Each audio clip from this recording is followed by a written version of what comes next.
എന്താണ് ഒരു ശബ്ദം? ചേച്ചി യോഗ ചെയ്തതാ, തലചുറ്റി വീണു. യോഗ ചെയ്താൽ എങ്ങനെ തലചുറ്റി വീഴുന്നേ? ശീർഷാസനം ചെയ്തതാ. ശീർഷാസനോ? ബ്ലഡ് സർക്കുലേഷൻ റിവേഴ്സ് ചെയ്യുന്ന പ്രോസസ് അത് ഗുരുവിന്റെ കൂടെ നിന്ന് പഠിക്കേണ്ടതാ.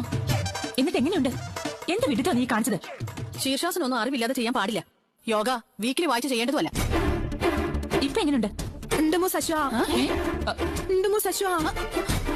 എന്താ ഇവിടെ പറയുന്നേ? ഒന്നും മനസ്സിലാവുന്നില്ലല്ലോ. ചേച്ചി എന്താ ഇപ്പൊ പറഞ്ഞേ? ഇതെന്ത് ഭാഷയായി പറയുന്നേ? അമ്മേന്നോ? അമ്മേന്നോ? തിരിച്ചു പറയുന്നത് അമ്മേന്നാ പറഞ്ഞത് അല്ലേ? എനിക്കെന്താ പറ്റിയെന്നോ? ചേച്ചിയുടെ തല ചുറ്റിയതാ. ഇപ്പൊ സംസാരിക്കുന്ന തല തിരിച്ചാ. ഇത്രയും സമയം തല തിരിഞ്ഞു നിന്നതല്ലേ, ഇങ്ങനെയൊക്കെ ആവും. അമിതേ, ഇവിടെ കൊണ്ടുപോയി കിടത്ത്. ഡോക്ടറെ വിളിച്ച് ചോദിക്കാം. ഇതൊരു അസുഖമാണോന്നോ?